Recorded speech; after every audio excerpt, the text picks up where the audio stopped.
Amis trashers, bonjour. Dans le contexte actuel, la question de l'idéologie et de la violence est sous tous les projecteurs. Le jeu vidéo, avouons-le, en est un vecteur puissant, au même titre que les livres, les films ou la peinture. Après tout, pixels et polygones sont aussi des moyens d'expression pour les artistes.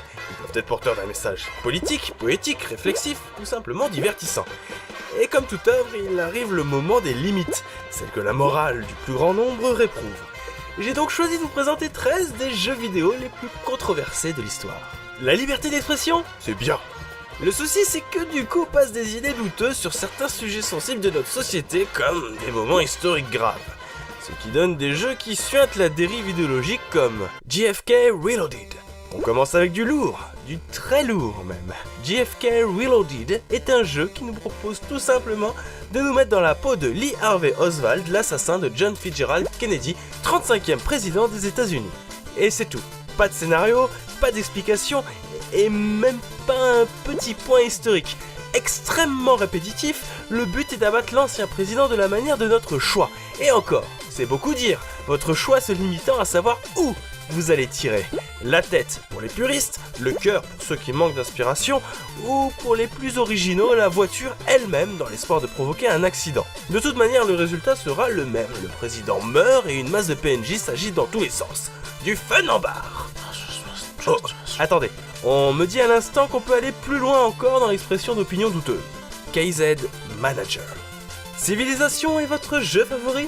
Vous aimez les jeux de gestion, vous aimez l'histoire, alors passez votre chemin. KZ Manager n'est pas fait pour vous. Si jamais vous vous lancez dans le jeu en vous disant qu'il peut s'agir d'un bon petit jeu de gestion, ou encore d'un jeu qui, à la manière d'un Paper Please, vous met aux prises de votre propre morale, vous vous trompez et constaterez avec effroi que le but du jeu est simplement de tenir les rênes d'un camp d'extermination. Tellement horrible que c'est un véritable casse-tête de vous trouver des vidéos de ce jeu sans se voir frapper d'une interdiction de diffusion YouTube. Effrayant. Bon, si on se calmait avec des jeux un peu plus brainless. Vous savez, ces jeux à la violence gratuite et inutile dont tout le gameplay va s'articuler autour d'un massacre quelconque. Hatred est un jeu somme toute assez récent, comme quoi on n'évolue pas forcément dans le bon sens avec le temps. Ce jeu vous place dans la peau d'un psychopathe qui, après avoir bu son café, se dit que le monde serait bien meilleur sans êtres humains. Ainsi sort-il dans la rue le mieux armé du monde pour dézinguer le premier venu. Policiers, civils, femmes, enfants, tout le monde en fait les frais. Autant vous dire qu'Hatred a su s'attirer les projecteurs assez vite du fait de sa com assez provocante. Ah, et dois-je préciser que les développeurs ont eux-mêmes des idées un peu ambiguës ? Postal 2. Encore et toujours de la violence gratuite et inutile.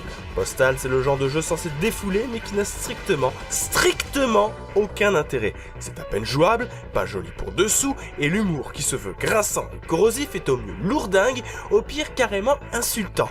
Il a été interdit dans de nombreux pays et notamment en France du fait de son contenu ultra violent et qui pousse à la violence. Ils ne sont pas rares les cas où la solution violente est suggérée bien plus que de raison pour solutionner une situation à problème.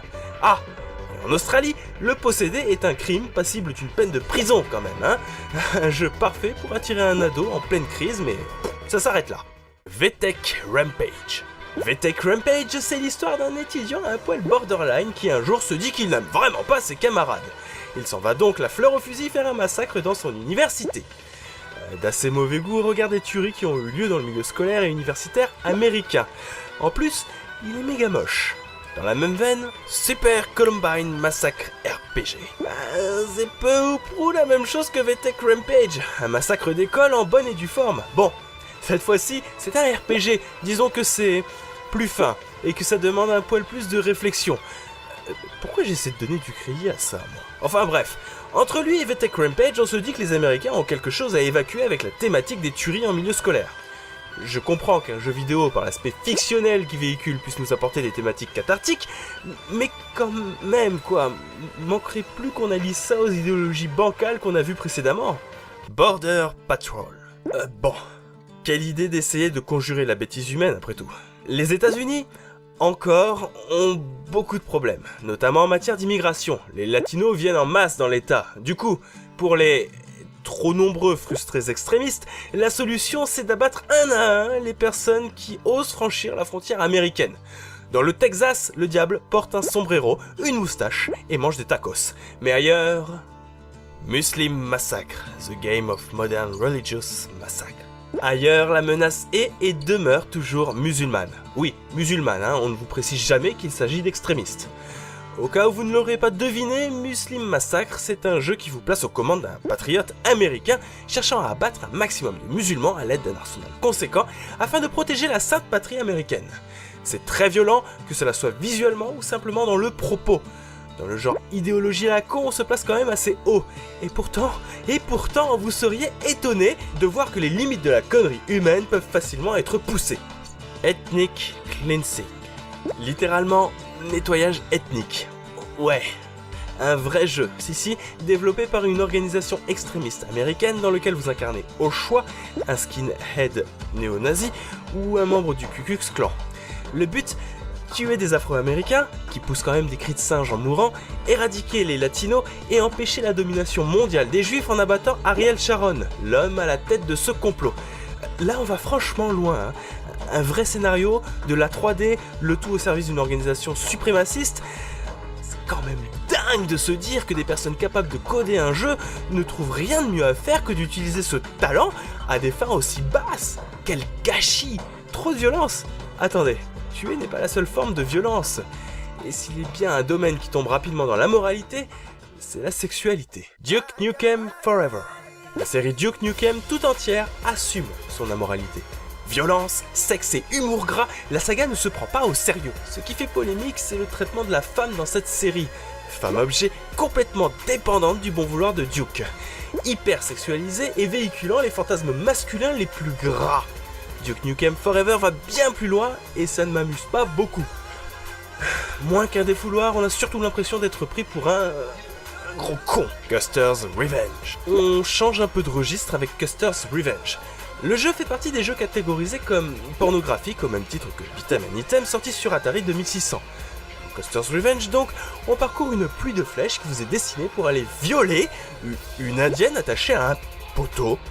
Alors, certes, vous pourriez me dire que le jeu a beaucoup vieilli et qu'on ne reconnaît pas grand chose de ce qui s'y passe, et vous me le diriez avec une pointe de mauvaise foi, cependant, avouez que le propos est tout de même assez outrancier. On parle du génocide indien et du viol quand même, Le virtuel n'excuse pas tout. 177. Et pourquoi pas imaginer une situation où vous êtes un pervers fini qui, là de ne jamais pouvoir assouvir ses pulsions, décide enfin de passer à l'acte. 177, c'est le numéro à appeler au Japon en cas de viol. Voilà, on annonce la couleur.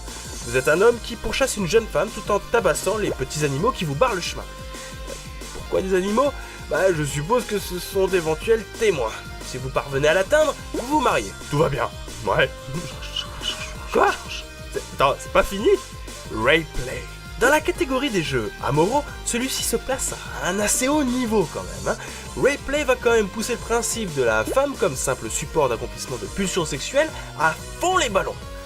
Vous êtes un pervers qui aime se frotter dans le métro, mais quand même, la loi actuelle concernant vos pratiques vous frustre un max.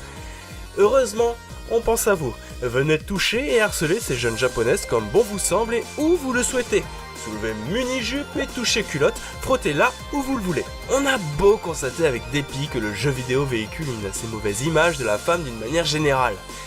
Et de l'homme, cela dit en passant. On reste toujours fortement surpris lorsqu'on se rend compte que les stéréotypes sur pattes qu'on nous sert dans les AAA sont finalement assez gentillés comparés à ce qu'on ose nous montrer dans ces jeux-là. Et voilà, les 13 jeux les plus amoraux existants. J'aimerais cependant vous faire un aveu. Sachez qu'originellement, 2 autres jeux auraient dû s'y trouver. Euchmecht, un jeu narrant la nuit difficile d'une petite fille méprisée par sa famille, et Iraqi Warfare, un jeu servant d'entraînement à l'État islamique.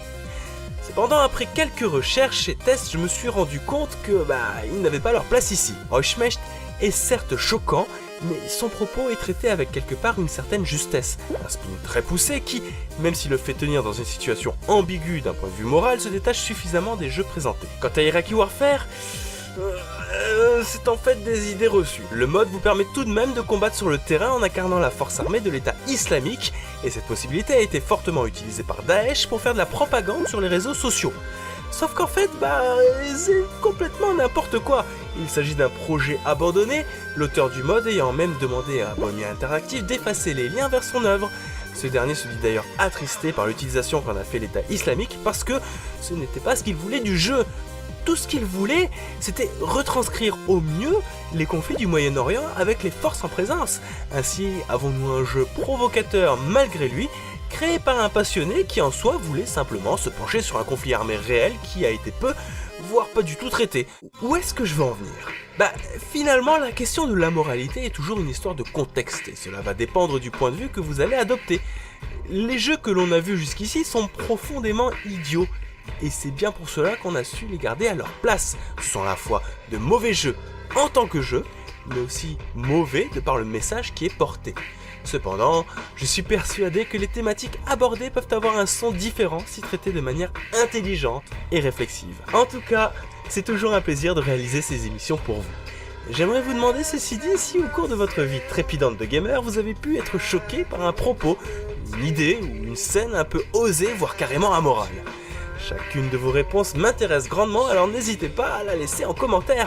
N'hésitez pas non plus à lâcher les pouces bleus de l'amour, à vous abonner et à partager la vidéo, ça fait un bien fou. Vous êtes de plus en plus nombreux à intégrer la Trash Family et à de quoi être fier. Un grand merci à vous tous, la bise et à la prochaine.